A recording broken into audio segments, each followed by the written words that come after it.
America is facing a crisis of faith. Latin America, meanwhile, is seeing revival. In one of the least reported phenomena of the 21st century, evangelicalism has been sweeping the Spanish-speaking world and transforming its societies from the ground up. And not just its societies. In addition to the social effects are the political and geopolitical effects of this revival, as Latin American countries take a new interest in the land and people of Israel halfway around the world. Welcome to The Deep Map, a weekly podcast from the Philos Project that explores the hidden religious and cultural forces driving headlines around the world. I'm your host, Robert Nicholson. This week, I sit down with Jesse Rojo, director of Philos Latino and one of the founding members of the Philos Project, to discuss the evangelicalization of Latin America and its spillover effects among US Hispanics. Weaving together demographic trends with the rich history of Hispanic-Jewish relations, he and I explore the causes and effects of what I think is one of the world's most fascinating cultural encounters. Along the way, Jesse and I also reminisce on our decade of friendship and our work promoting positive Christian engagement in the Near East through Philos. Stay tuned. It's not every day that I get to sit with one of the Philos Project OGs, but today is one of those days. Jesse Rojo was there at the very beginning, 2014, September, when we kicked this thing off called the Philos Project. Little WeWork office, 29th and Madison, I think was where we were, between 28th and 29th. And you were one of the few. It was me, Luke Moon, you, Nicole Manalo. Shout out to Nicole, wherever you are. What up, Nicole? And, the rest is history, as they say. Jesse, welcome to the Deep Map. Well, thank you, man. I'm happy to be here. I've been following the Deep Map since it started, listening to every episode. And it's just been very enlightening and educational. Although I've been here almost 9 years now, you realize that there are a lot of things that you still don't know until you actually speak to some of these experts that have dedicated their whole lives, right, in this region. So it's been an honor to listen to it and learn, but now to be a part of it. So thank you for inviting me. It's cool. And you have your own show. We'll talk about that in a second here. First, though, who are you, Jesse Rojo? What do you do at the Philos Project, and how did you get here? Oh, man. Well, I'm just a kid from the Heights, right? So, the Heights. People don't know what that is. Washington Heights, Upper Manhattan. Okay. Uptown. Baby. And that's where I was born and raised. Predominantly Dominican community at that time, a historically Jewish community as well, for those who are listening. And today is known as Little Dominican Republic. Well, they made a whole play about it, right? Like in the Heights. So you get a little glimpse of what my upbringing was like if you watch the play. And both my parents came from the Dominican Republic. They were born there, came as immigrants, and just had the wonderful opportunity of navigating both these cultures, figuring out what it means to be American and Dominican. And, growing up in this big city in the Big Apple in the Little Dominican Republic was an experience in and of itself. And you get to be exposed to so many different cultures. But one particular culture was the Jewish community. Again, before it was known as the Little Dominican Republic, it was called Hudson, Frankfurt on the Hudson, referring to these German Jews that were fleeing Europe, and they found refuge in Washington Heights. Okay. So they were actually the ones who received the Dominicans when they started coming to Upper Manhattan. You'll hear a lot of Dominicans say that. They were the business owners, the bakers, the mechanics, and they played a significant role actually in helping us settle in and really build a future here. Why did the Dominicans come to that part of Manhattan? Was there a story? I always ask myself the same question, because it could have been anywhere. Yeah. Well, why not Florida, like Miami? Like the weather actually right. That's the obvious point. Right? The weather actually makes sense. But I think it's maybe policy had a lot to do with it. New York being a sanctuary state, perhaps open the doors wide open.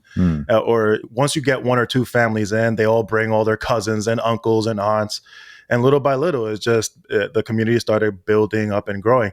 Obviously, as well. I mean, New York is probably well known for being the land of opportunity. You go there to work and make money. So, True. a lot of people think, a lot of Dominicans think, they probably don't think that anymore. But back then, so when you come to New York, you're going to find money laying on the floor. I'm sure. Were they disappointed when they got here? Incredibly disappointed. You find it if you work 120 hours a week.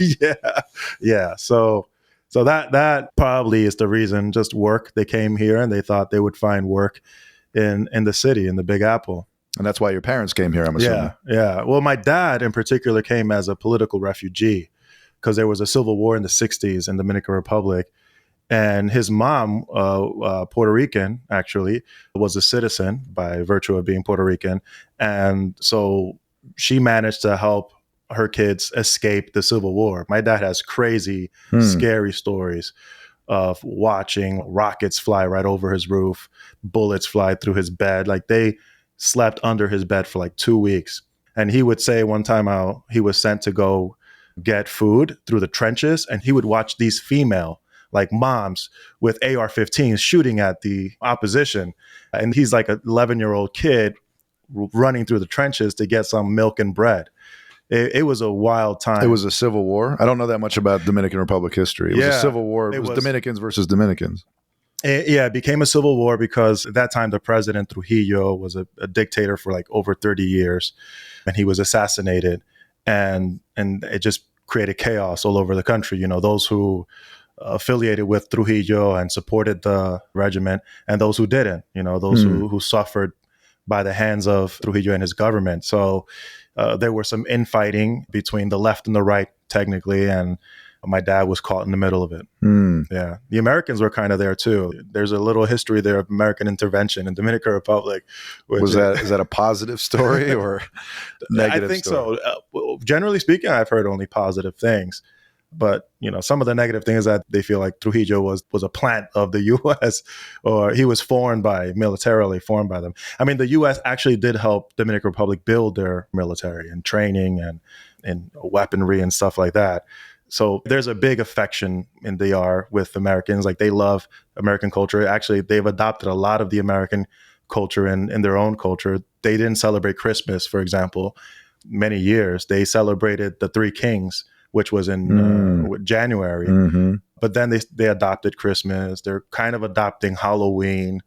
And yeah. I don't know how I feel about that last part. Yeah. Okay. So your mom and your dad get here in when they came in the 60s, 70s? Yeah. Well, my dad came in the 60s. My mom, she came with a working visa. Okay. I think it would be in the early 70s. I don't actually recall my mom ever telling me exactly when. I know that she was 21 years old, she told me. So she came with a working visa just to make a living and work. And she met my dad here. She was working at a restaurant. And then I was born in the Heights. They moved to Washington Heights, right there between Broadway and 10th Avenue, 212th Street, for those who are familiar with that area. Yeah. Wow. So little Jesse. Yeah. What was your childhood like? What kind of family life was it? What'd you do? What were you into as a kid? Well, as you can imagine, the world was huge for me in many ways. I remember one of my fondest memories is going to the baseball park, watching an Irish bagpipe player with the whole dress and everything and getup. I thought that was phenomenal. I was like, wow, I've never seen this before. And I would just be excited to see him all the time. I wonder whatever happened to that guy. It certainly doesn't play anymore. He's probably dead now. Baseball park in Inwood Park. Inwood Park. Okay. Yeah. So and that's where like Dominicans would either gather in the corner bodega and, scream at each other over politics, playing dominoes and drinking beers. When that time you were able to drink beers outside, another era of the U.S. Mm-hmm. Or drink beer outside, smoke inside. Yeah. And then they would meet in the park and fight over baseball. And we would be playing in the Inwood Little League. Shout out to y'all for giving us a great opportunity to just escape the drama of the world and have fun. Yeah, that was my life really between Inwood Park and all my friends. I mean, it was a tight community. We knew every single person, every family in every apartment building almost. So I had like 30 and 40 friends. We would run in the streets, open fire hydrants up to 10 p.m. at night.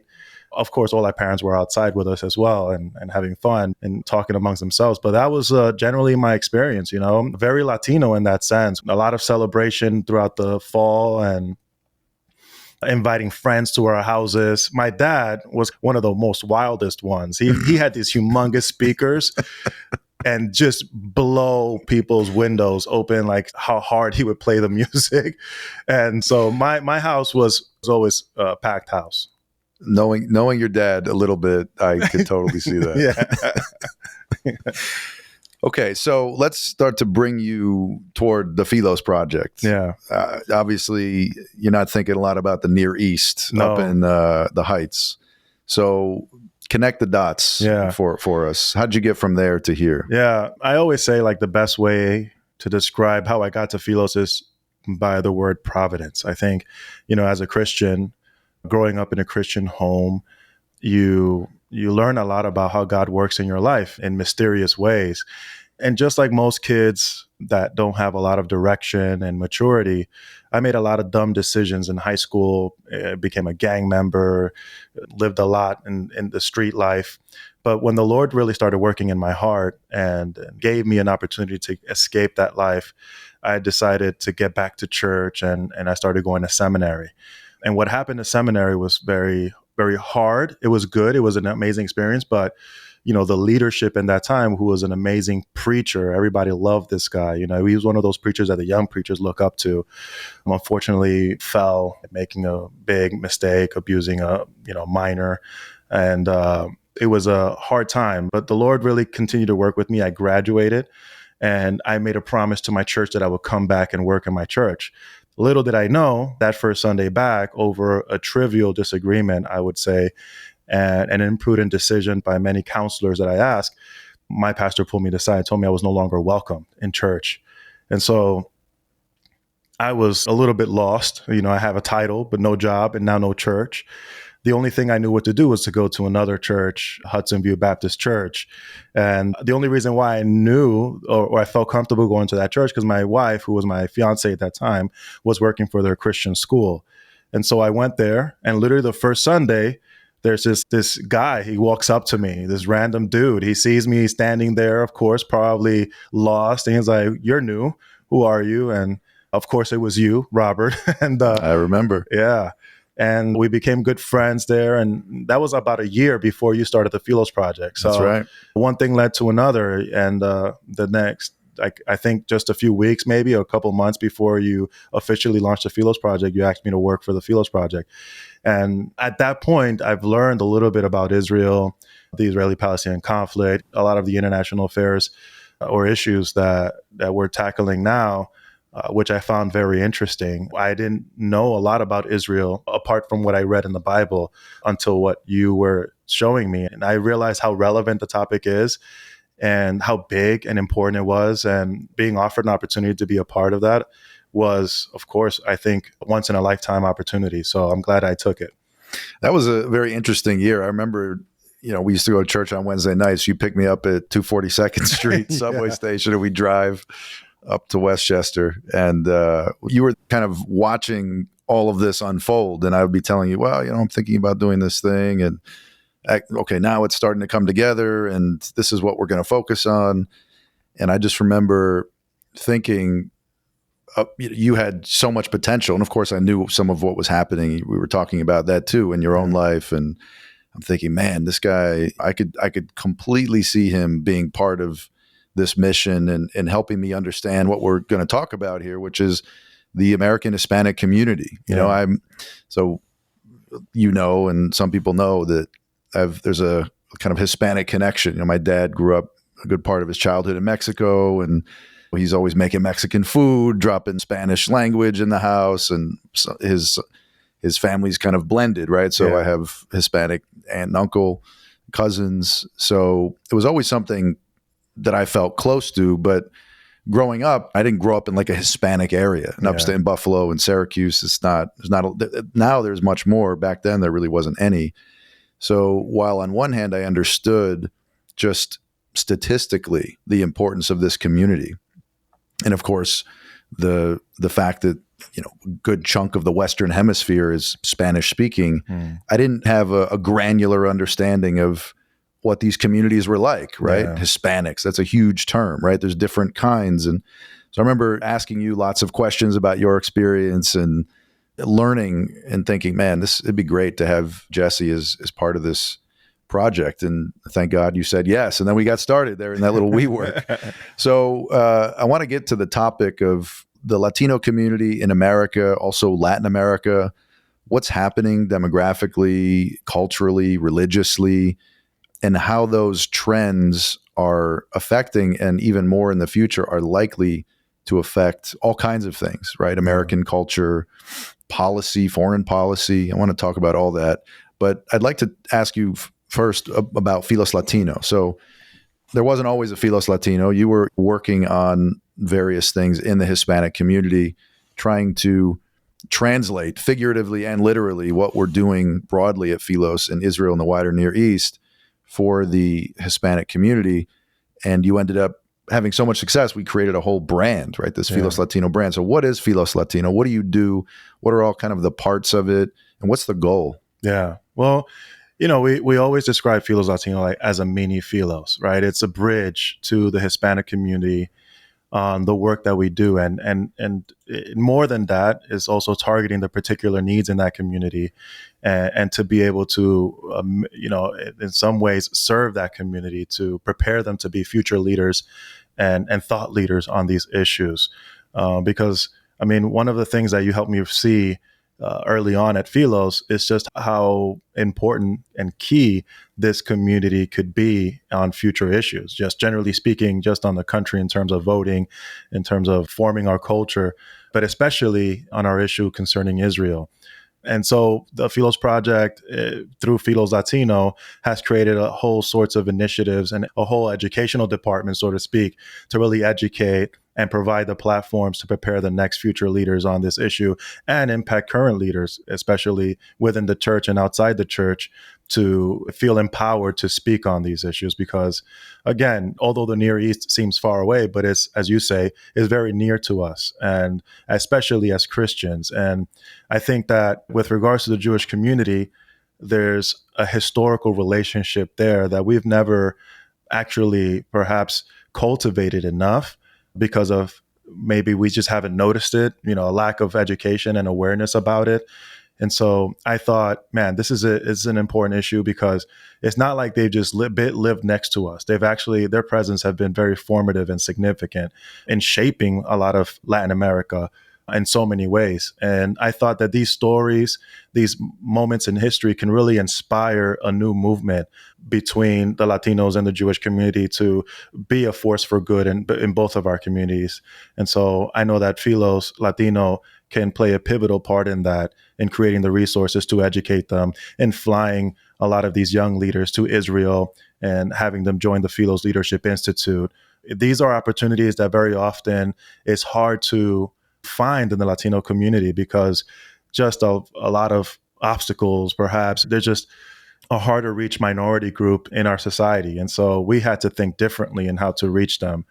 Social media plays a big role in that, but also just working with current leaders, current churches that are on the ground working with these communities is also very pivotal to really reach them. Because if you just do some sort of general outreach, then you're always just going to get a minority, a very small minority, a minority of those Latinos that actually make it through all of the obstacles that they face in society, and then miss out on all these other kids that have the same potential that perhaps you saw in me. Had not I gone through those circumstances in my life, I probably would have never had the opportunity to work at the Philos Project and have an opportunity to grow and learn like I've had in these last years. So I want to be able to replicate that through Philos Latino, because I know there's a lot of Jessies out there that need this opportunity, that perhaps they don't even consider it because they're just thinking about all their issues or problems. Their parents are trying to make ends meet, trying to pay the bills.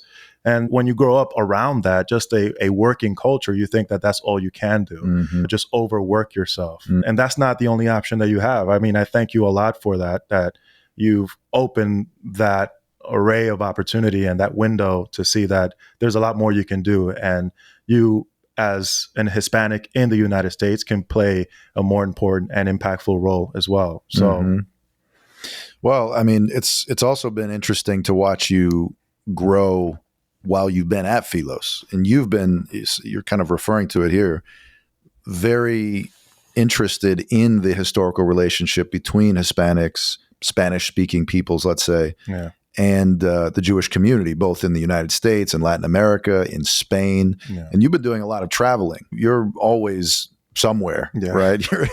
You're, where's Jesse? Oh, he's meeting the president of Bolivia or whatever you're doing. I can't even keep track of it all. You were in Spain recently.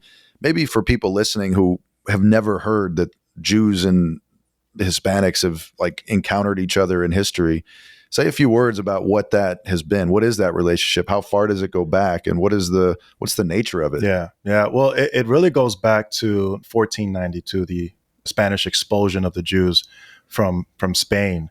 And where did they go? They came to the Americas.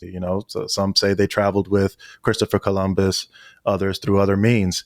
And in that trajectory, they came to Latin America, looking for a new future, of course, a future that will accept who they are as Jews. And so when you look at their history, you see that they were very pro-democracy because they figured, hey, in a democratic society, we can actually continue living as Jews and we can continue to progress in society, own our own businesses, play significant roles in society, which is something that they were prohibited from in Europe for thousands of years. But then you have other waves through fleeing persecution, the pogroms in Europe. This is before World War II, that brought more Jews to particularly Curacao, the island of Curacao. And how significant it's been, I can give you one particular example since I'm of Dominican descent. For, going to Dominican Republic, I was shocked to have found that they have been, quoting an author, a cornerstone of the independent movement in Dominican Republic, which means, a lot of people are aware of Trujillo and during World War II receiving Jewish refugees to Sosua, which, whatever motivations he may have, nonetheless. People don't know what that is. So just real quick on that, what was that story? There was a conference in Evian, France, led by Franklin Roosevelt, but like 30 other nations. And they were trying to figure out what to do with these Jewish refugees that are fleeing Europe. That was in, I think, 38, right? Yeah. 1938. Yeah, like 1938. Well, a lot of nations, they said, well, we met our quota. We can't accept more Jews, except one little Caribbean island in Dominican Republic. Trujillo said, well, we'll receive more. And at first he approved 100,000 visas. Only 700 actually made it through, or roughly around that number. He gave them land, Sosua, which at that time was a swamp. It was nothing. And a lot of families started coming to Dominican Republic through those means, which is a story in and of itself of like immigrants really overcoming the craziest challenges, but coming out very successful and being very formative in the country. They started some of the first industries, meat industries, because they weren't necessarily religious Jews. They were more entrepreneurs and business owners. And so they were doctors and lawyers. And they started some of the first dairy industries and meat industries in the country. Wow. Before that, it didn't exist. So today, Sosua is actually one of the most touristic cities in Dominican Republic because of how much it's grown since then. Ironically, the Jewish community has decreased since then, but that's what most people are aware of, that story. What I was not aware of is that we discovered this municipal cemetery in the capital that had Jewish tombstones dated from the early 1800s, which was shocking to me. I didn't know there were Jews still here. And these were Jews that came from Curacao, this island right off the coast of Venezuela, that had a relationship with one of the founding fathers of Dominican Republic, Juan Pablo Duarte. Actually, there's a lot of rumors that he may have been of Sephardic descent, him and other founding members of the country. And according to this one historian, he says that they were the cornerstone of the independence movement from the Haitians, actually. So they, supported it financially and militarily. And a lot of Dominicans don't know about that, that today we get to enjoy democracy, thankfully, because of these Jewish colonies in Curaçao who saw the value of supporting this movement in order for them themselves to progress, but to support Dominicans who are trying to create a much more freer society, and I think that's important because in your interaction, day-to-day interaction with Dominicans going, to continue the same example, you'll find that a lot of Dominicans, unfortunately, has had more negative perceptions of the Jewish community. They see them as sort of isolated, cold, perhaps more serious, religious, and they don't realize that actually we have a lot to be grateful for with our Jewish neighbors because they've really helped us establish a great country. And I think these kind of stories is what's going to help create in us a better gratitude and appreciation and see a different side of who our Jewish neighbors are, that they're not just what these conspiracy theories say they are. They're more than that. They're an ally. They're a friend. And they're Dominican, right? They're Right. living in Dominican Republic for hundreds of years now. So they're one of us. And so we should see them as one of us. It's interesting that, and the more I live, the more I learn about this whole story, the extent to which Jewish culture has overlapped with the Spanish world. I mean, there are roughly two kinds of Jews, right? The Ashkenazi and the Sephardi. Yeah. And Ashkenazi basically means German, right? It's like the Yiddish speaking kind of Jewish culture. And then there's the Sephardi, which in Hebrew is Spanish. I mean, that's really what it means. So of the two options Jews have, the Spanish cultural world, which then sort of dovetailed into the Ottoman Empire after the expulsion you mentioned, is like the big option. And so there's so much, there's like a universe of stories. Not, you're giving one example in Dominican Republic. You could talk about Mexico. You could talk about down in Venezuela and Argentina, right? All of these places where Jews have played, they're sort of like the cameo. They're in the background, right? Moving through the screen, but playing very essential roles at key points in history. And it's been really interesting just learning from you as you go on these trips. You were in Spain, you're down in Latin America quite a bit, and bringing back all these little anecdotes, stories I've just never heard before. Clearly, I was going to say speaking in Latin America in general, Simón Bolívar, the liberator of Latin America, there's a lot of writings and rumors about him navigating to Curaçao to meet with these Jewish colonies himself. Oh, really? Yeah. So I never heard that. Yeah. And so you have to ask yourself, like, what did these great leaders see in these communities that they saw that they would be helpful in their effort to liberate Latin America and to establish a democracy? That's what I want our folks to see today, is that they are strong allies. A lot of the Jews care about the same things that we care about, very family oriented. They're very focused on community. They care about the poor. They care about underprivileged communities. I mean, speaking of Latinos, but you can even speak of African-American communities and how pivotal the role they played in the civil rights movement. And it's because why? They see themselves in the same shoes. They remember what it was like to be in that position. And, it's not like they've completely overcome everything, but they certainly have seen themselves in the same shoes, and they knew how important it is to have help that perhaps they didn't have when they were in that position. Yeah. So almost all society virtually was against the Jewish community.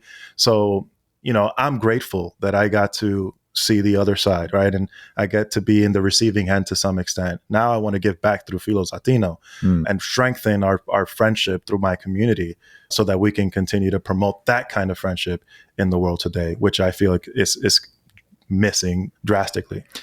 What's so cool about Philos Latino, and I tell you this all the time, is that it's an untapped field, right? This is, building bridges of friendship between Latinos and Jews in this country or in other countries. It's just not being done. Little things here and there, but a concerted, intentional effort hasn't existed until now. But I want to press you on a point. Philos Project is about promoting positive Christian engagement in the Near East. Yeah. Israel, right? I guess you could say the homeland of the Jewish people, is one country in the Near East, but it's not the only one. So to what extent are Latinos in this country or elsewhere interested in the rest of the region? How hard is that to talk to them about? What is Israel's place in the larger conversation? Yeah. I mean, it honestly, it's hard enough just to even talk about Israel, because Israel is a land that is far away from them.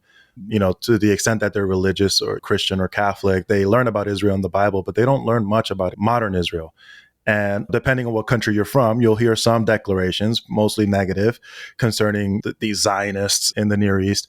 But most people, almost all of them, would know very few about the Near East. But what I've done is that I show them Israel as a bridge. Like Israel plays a key role where, even geographically speaking, connects these three continents in the world, right? So bringing people to Israel is also helping to broaden their horizon, helping them see what's happening in the rest of the world. So I start with Israel so that I'm starting from a place of familiarity, first of all, because there's a lot of need of just creating awareness and education concerning what's happening with Israel and the world and the Jewish community. But from there, it's helping them see other Christian communities, native communities in the region, what's happening in Syria, what's happening in Sudan, what's happening in Egypt, and try to connect the dots little by little, because obviously, you're not going to feed a baby medium rare ribeye, right? You got to start bits by bits. So, it's like a lot of people say that the West is, what is it, like 50 years behind from Europe. So you kind of look at where Europe is going. You assume that the U.S.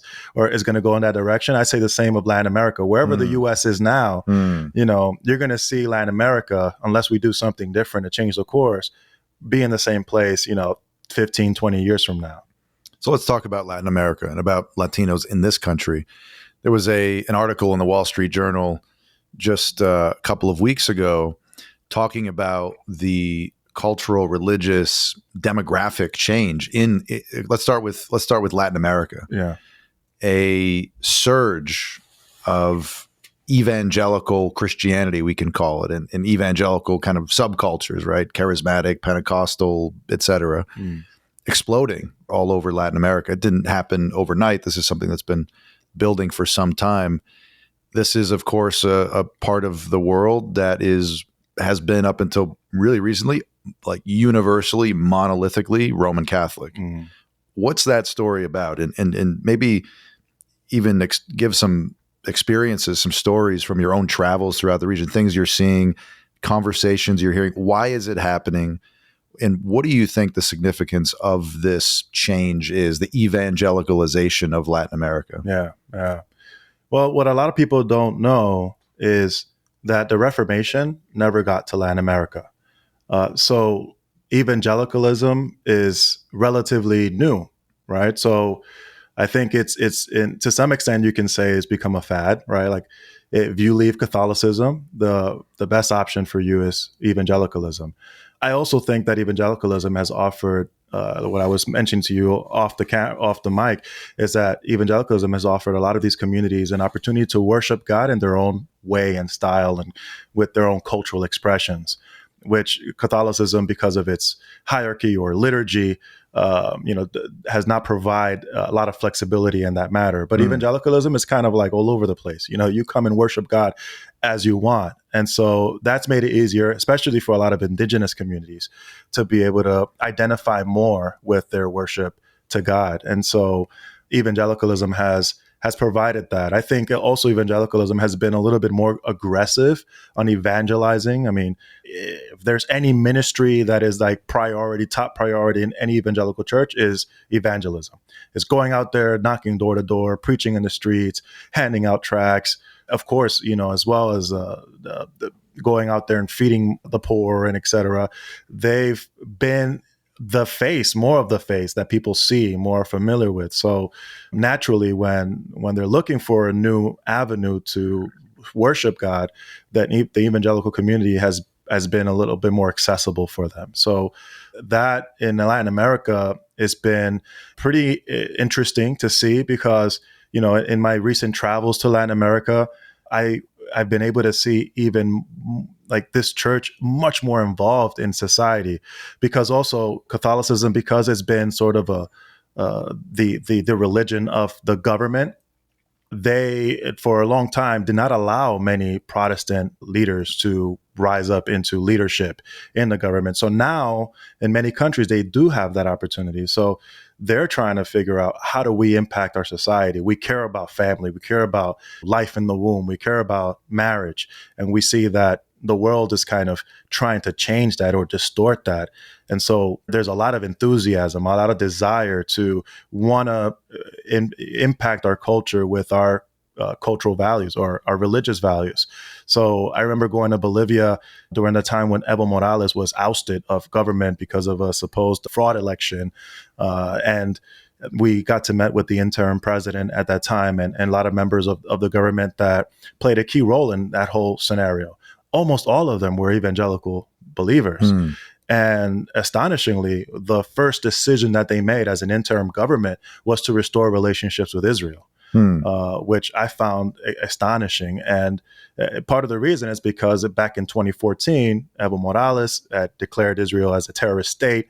And so this was the perfect opportunity, they thought, to be able to establish or reestablish diplomatic relationships with Israel. And you're saying that flowed from their evangelical spirituality? Yeah, 100%. Because Jerusalem for them is not only the capital of Israel. It's also the capital of Christianity in terms of what it represents, its moral values, its conservative values, what was revealed to the people of Israel, Mount Sinai, the 10 Commandments, God's moral standards in society. So they know that by strengthening ties with Israel, that would help them in their efforts to be able to strengthen their desire to infuse their culture more with their values and their beliefs. Because let's be frank, I mean, political relationships or diplomatic relationships is not just politics. It's also ideology. It's all, a lot of the stuff that you talk about in the deep map, there's deeper ties in what these political relationships imply. And so they know that by strengthening their ties with Israel, by definition, they would also strengthen their ties with the US. And that would help them to get away from all of the other political ties that Evo Morales had established throughout his reign, which unfortunately he kind of sort of still influencing Bolivia. It's one of those fascinating things that never ceases to amaze me, the way in which this country, Israel, is used by lovers of, let's say, biblical religion and opponents of biblical religion in different ways for, let's say, domestic reasons, right? So why did Evo Morales care so much about Israel to declare it a terrorist state? Part of it is the fact that he sees himself as part of this vanguard of international revolution. But the other part of it is something invisible, right? He's trying to signal to people that he's not part of the, call it the Judeo-Christian tradition, right? He's on the other side, right? And so as a signal, he makes this declaration. The people come in who are the opposite of him, and as a signal to their people, to themselves, as a way of telegraphing where they want to take the country, they lean into Israel, right? So Israel is a country just full of regular people. I was just there a few days ago.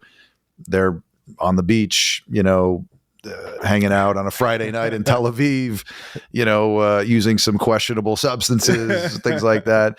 But for people around the world, Jerusalem, right, it's a metaphor, right, for who they are. And unfortunately, Israel bears the brunt of that, right? For better, it's good and it's bad.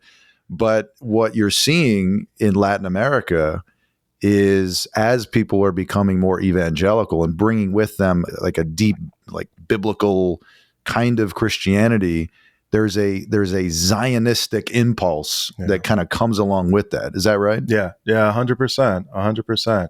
The evangelical community, although growing and expanding, they do see themselves in a moral crisis today. Because of what I mentioned before. In Latin America.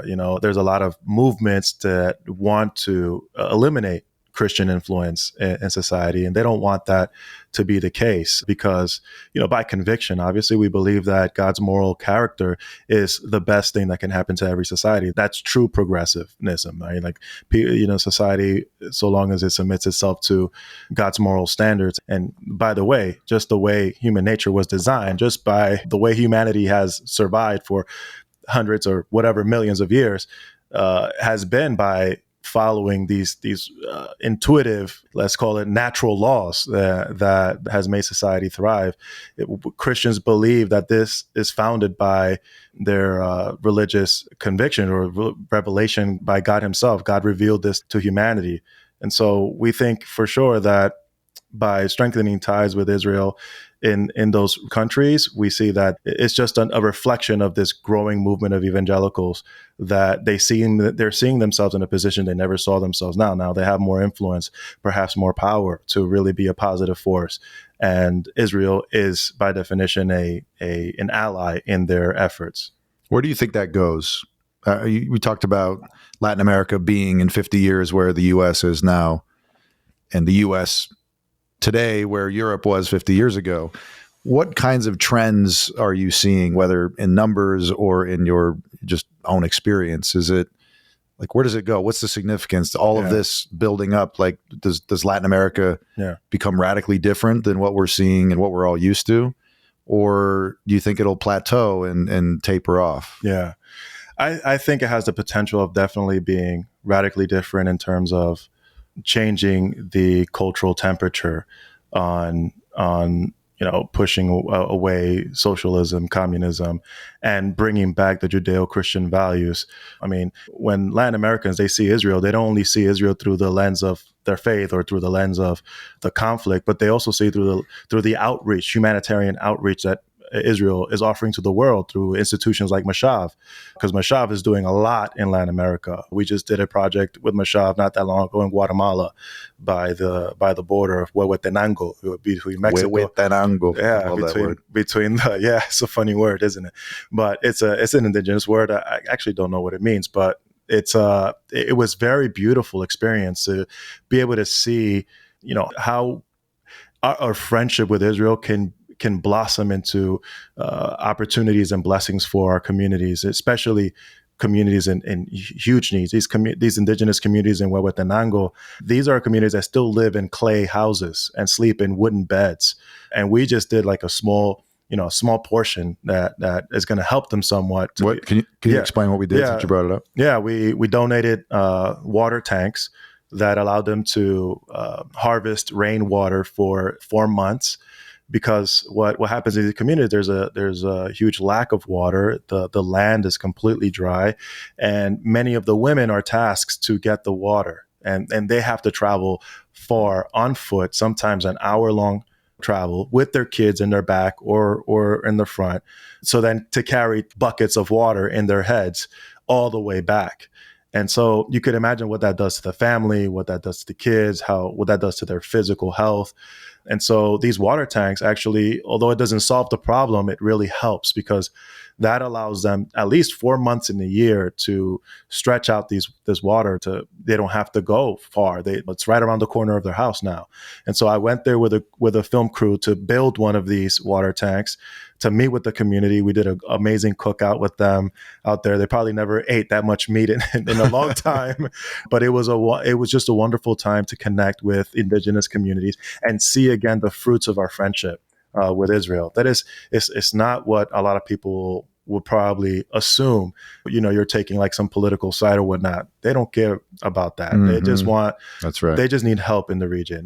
They just see a lot of communities in need, and honestly, any country that's offering a hand and help, they'd be more than happy to receive it and to be friends with that country. Israel is just as well a country that, because of their ingenuity and their advance in technology, they see that they can be a good force in the world, and they have been, especially in Latin America. So I think more of that will happen. More communities will be helped. It could potentially improve the economy in the country. And again, to strengthen Christian presence, Christian values, Judeo-Christian values in our society. That was such a cool project that I'm glad you brought that up. It's funny. We do so much of Philos, I start to forget all the things we do. But that project, it was low cost, right? It was a joint project we did with Mashav, which is sort of the Israeli aid program, and with USAID. Yeah. And it was nothing in terms of money and time. It was really insignificant. But the film you guys made, the mini doc, award-winning mini doc, Cosechas de Lluvia, was such a great visual because I knew about the project, obviously, and we talked about it for months. But then to see the women and to see you carrying. The best. I hope people Google this movie just to see Jesse try to do what the women do, right? Because that was the thing. You were like, all right, so let me see what this is like, and you were worn out. Yeah, they don't even look like they're trying. No, they're carrying this stuff. And their kids. Yeah, it's scorching hot. The road is incredibly uncomfortable. It's like walking through the jungle. Right. And there are moments where literally you're like just walking through this sliver of land. You can fall right off the edge if you make the wrong move. And it's like the water is heavy. This big bucket of water is really heavy. And I was carrying, like they put this rope around my forehead. So it's like hanging off my head.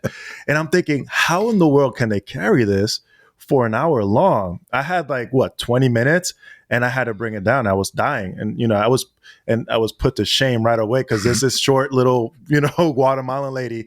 She grabs the bucket, puts it on her head. It's like, this is how you do it. And her baby in her back's like, okay, all right, I need to work out. I'm out of shape, It was such a great project. So that's great. I'm glad you mentioned that because a lot of people think, even just the work of Philos generally, it's all about politics. Actually not. Really what we're working with, the currency of Philos is religion and culture, which is why the deep map is what the deep map is. We're trying to build those ties, not just because, the political stuff is actually is incidental, right? Politics matters, but it's not the driver. It's those connections, those relational connections, those friendships that then translate into, hopefully, as it did in that case in Huehuetenango, to tangible, concrete things that actually affect real people's lives. Yeah. So I'm glad you brought that up. It's such a great case study as to what's possible as these relationships start to form. Mm-hmm. I want to pivot a bit and bring it to American Latinos, Hispanic Americans, because that same Wall Street Journal article, while mentioning the surge of evangelicalism in Latin America, contrasts it with the situation among Hispanic Americans, pointing out that some of that has been also similar here, right? There has been an evangelicalization of Latinos in America, and pretty big. But the article points out that the growth, while it grew from 12% of US Latinos to 15%, is kind of marginal. It's relatively stable. What really has grown in the United States in this community are the nuns, right? These people who say, I'm not Catholic, I'm not evangelical, I'm not anything. I'm maybe spiritual at best, but religion, organized religion especially, I want nothing to do with it. What's that about? Yeah, I think a lot of it has to do just with the general culture in the U.S. that's different compared to the general culture in Latin America. You go to Latin America and you're still in a relatively Christianized society, Christianized culture, because of the influence of Catholicism and then now the continuation through evangelicalism. So you'll still find that the majority of the people are religiously leaning. But in the U.S., which is happening more among the younger Hispanics, they grow up in American culture and they're exposed to a lot more ideas, a lot more challenges to adopt the faith of their parents. And so they, like every other community in the U.S., are following in the same trend, unfortunately. And, it happens a lot because, I was born and raised here, and I had the privilege to be able to be born in a predominantly Hispanic community. So I lived in a subculture between a majority culture. And you don't have to speak English in the Heights. No, you don't. You could live your whole life. My father-in-law has lived in, New York for 50 years. Doesn't speak a lick of English, not right? One word. That's possible. But not everybody has had that experience. If you go to almost any other parts in the U.S., it'll be drastically different. You're going to find Hispanics that don't speak any Spanish. And so by definition, they are more American than they are Hispanic in that extent. And since America in general is going through a spiritual crisis, they are by definition victim of that. And I think that's just part of what's happening. I maybe a lot of it has to do as well. There was a moment in my life where I went through a cultural exile. I don't know, where do I belong? Am I Dominican or am I American?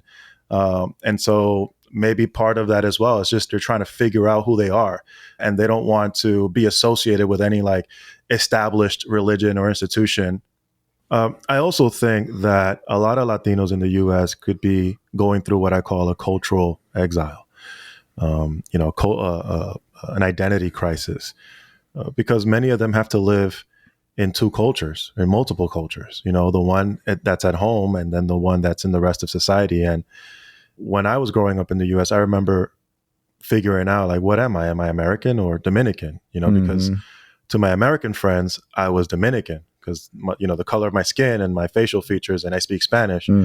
But to my Dominican family, I was American because I was born there. I remember sitting or standing next to my mom in customs in Dominican Republic, and the customs guys telling my mom, "Listen, lady, with all due respect, like, we consider you a citizen. You were born here, but you have to pay a tourism fee for your son because he was not." And I don't remember how young I was, but I was old enough to, like, understand that. And I looked at my mom, I looked at this guy, and I was like, wait a minute, so I don't belong in the US, and I don't even belong in the country that my family was born. Wow. That's got to be a hard thing to swallow, right?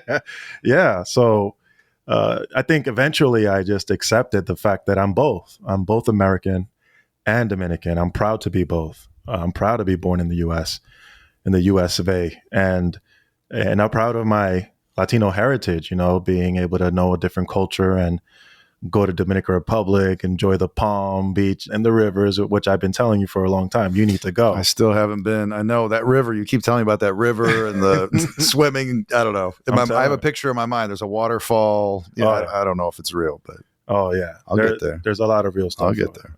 It'll be the experience of your lifetime. But anyways, I think I'm not the only one going through that experience, especially those that live in a predominantly Hispanic community, especially like an immigrant Spanish-speaking community that, they live in a more palpable Latino culture, in a majority American culture. It's harder for them. I would think it'd be harder for somebody living in in a very blended, probably mostly white community. Well, it's harder if you're actually insulated, you're saying, in a very Hispanic community. Yeah. I think it depends, for sure. The conflict would probably happen more at home, where, his parents would struggle with him or her in making sure that they keep the Spanish. Right? It's what I'm going through right now with my kids. We live in. Is that right? Yeah, we no longer live in a predominantly Latino community. We live in a predominantly white community, and both my kids were born speaking Spanish because me and my wife committed to that. But since they started going to school, now when they speak Spanish, they sound like a gringo. Yeah. They sound like they're struggling in their pronunciation. I'm like, wait a minute, you were speaking perfect Spanish just about a year ago. What's going on? I remember Isaac, he barely had any English for when he was little. Yeah. Huh. Yeah. But they pick it up quick. Now he's a gringo. Yeah, now he's a gringo. Wow. So they pick it up quick. And I know that, again, my kids are not the only one going through that. I think it's a lot of Latinos, but to your point, when they're in a predominantly perhaps white community, they don't have to figure out, or they don't have to struggle with maintaining both cultures. They'll just all right, this is it. This is my culture. I'm American, and all my friends speak English, all my professors speak English. Everywhere I go, they speak English, and I don't have to struggle. In some case, I'm almost jealous of them because they don't have to decide whether or not they're going to speak Spanish or English. It's all right, I'll just live in the English-speaking world. Something tragic about it, though. No, yeah. I would think if I'm you. Yeah, of course. I mean, now that I have that stronger connection with my Latino heritage, I'm so proud of it because ultimately this is who I am, right? And everybody will always judge me based on how they look at me. And the fact that I can affirm, yes, I am Latino and I speak Spanish, this is part of my culture. I have more interesting things to teach other people about, a different culture. But at the same time, it's not like there's no struggle along the way. Mm-hmm. Even in my communication, sometimes I lose my English because I spoke Spanish for the last week or so, or vice versa. Mm-hmm. I think it'll be a never-ending struggle in my case. But yeah, I could see a lot of Latinos just saying, you know what, this is my culture and this is where we are, and we'll follow the trend. And religion pays a price as a result.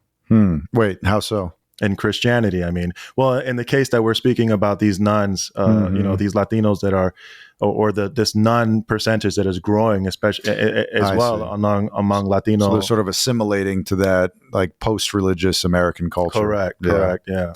Well, let me ask you one more thing. We talked a lot about in the beginning of this conversation the historical connections between Jews and Latinos and the potential for even greater friendship in the future. And yet, a big part of your work, whether directly or indirectly, deals with some residual anti-Semitism in some of these communities. And years ago, we were part of a survey that looked at some of the, we looked at a number of things, but one of the things we asked was about attitudes towards Jews in this country. I mean, putting Israel even aside, what are some of the things that you hear people say? It's family, friends, people in the street. Like, what are some of the common misconceptions?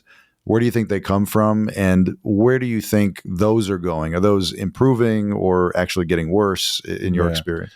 Well, I'll share, I guess, a couple of experiences that I've had engaging some of the folks in our network. I remember sitting among pastors, and they wanted to make sure that I was aware how much they love Israel. They take hundreds of people to Israel every year, and they support Israel.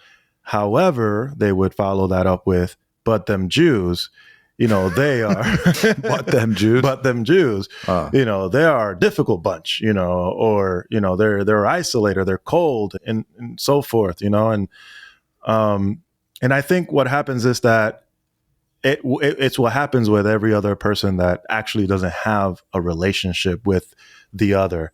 They create all these ideas, and then you have, unfortunately, these conspiracy theories that are also sort of informing these prejudices that already exist in our hearts and minds about the Jewish people, because there's no relationship. And, one of those percentages, statistics that we also saw in that survey is that almost 60% or a little over 60% said that they never met a Jewish person. That's right. Right. So there's no real relationship, tangible relationship to inform how we view our Jewish neighbor. And possibly maybe it happens on the other side, right? I don't know that much, but I think a lot of it. You mean Jews? Jews towards Hispanic, yeah, correct? I'm sure. Yeah, so it's every group. It's every group. Yeah, so I think it's just the lack of actual heavy relationship, and sometimes these encounters happen between employer, employee, or landlord, right, and rentee, and so. We overgeneralize a whole community just based on these one or two negative encounters that we have with the other. And I think it's unfortunate, again, because we do have already a pre-existing historical relationship where we've seen that the Jewish community has been an incredible help. And in fact, I mean, even in Washington Heights in Upper Manhattan, you would hear, I remember bumping into a lady who was a mechanic, and she's known as like an expert transmission mechanic. And, that's hard to like know how to like replace that part. And I was so impressed that here is this Dominican lady that is known to be an expert in that. And I asked her, like, where did you learn to do that? And she said, well, I had my boss who was Jewish actually took me in and taught me the trade. He didn't just give me a job, he gave me a trade. And now she's actually one of the best people to take your vehicle to get your transmission changed or fixed. So a lot of Dominicans will say that they've been helped immensely by a Jewish person in their lives, like it's also been in my case as well. But again, you do have folks that just have these one or two encounters and they want to overgeneralize the rest of the population, which is unfortunate. It speaks to the whole theory of the Philos Project. People sometimes ask me why we accomplish the mission we've set out for ourselves in the way that we do. Yeah. Right. You could say, okay, promoting positive Christian engagement in the Near East is lobbying in Washington, D.C., right? Some kind of political advocacy. You could say producing content. We do some of both, but I think the biggest thing that we do, and I think the thing that really sets us apart, is the way we try to create these encounters between people of different groups, right? It's why we do so many trips. Why do you take people all the time over to Israel or these other countries in the region? Why is that so important? It's expensive. It is, but it's because we believe in the power of the relationship. Because what you're saying is 100% true, right? If I don't know you, what do I have? I have what you look like, maybe what I've heard about you, and you fill in the gaps with all these stories, right? So I think it really points to the need for, it sounds basic, but relationship. Like you got to know the guy. And then once you know them, you're like, oh, okay, well, I didn't understand anything, right? You just, maybe he's cold, so to speak, but it's just whatever. It's his personality, or maybe we haven't had time to sit down and actually, be human together. I do want to end, Jesse, just first of all, I want to have you back on the Deep Map to talk more. There's always interesting things happening in your neck of the woods, but people who may be stumbling upon you for the first time, what are things that you're working on, things that you're doing that people could follow, right? What website do they go to? What links, that sort of thing? Yeah, well, they can definitely start following one of our most recent initiatives, Audio Stories of Israel, Audio Historias de Israel. And these are cool little 1.5 minute audio stories, kind of with radio novella style to it. You got sound effects in the background, and it gives you tons of stories of how Latinos and the Jewish community have interacted, and in Jewish history in Latin America, among other things concerning Israel as well. It's a channel that has the intended goal of creating better awareness and education about the Jewish community and our historical relationship with them. I think they'll find it interesting. They'll learn a lot. There's a tons of things that most people have no idea, things that we use every day. One of our most popular stories is the shopping cart. It was invented by a Jewish guy. And it's one of our most popular stories there because, Latinos, they like shopping. They go shopping quite a bit. And I'm sure they were very grateful that they don't have to carry around all their groceries everywhere when they're looking for their favorite jalapeno sauce or something. Man, come on, don't stereotype. Don't do that. Hey, I could do that. I'm Latino. But audio stories also, Philos Latino, all of our social media, we're on Facebook, Instagram, Twitter.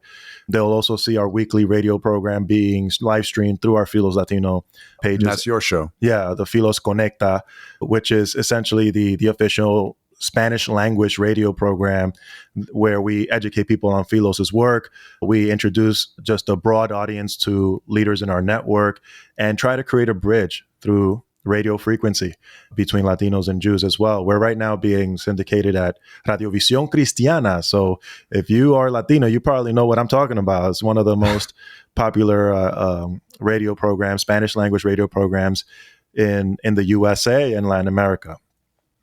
Well, Jesse, love your work. It's always exciting being with the OG. And I mean what I say. I want to have you back, and you got to get me on Conecta. I'll do my best. I'll Google Translate it. Thanks, Jesse. All right. My pleasure. Thank you.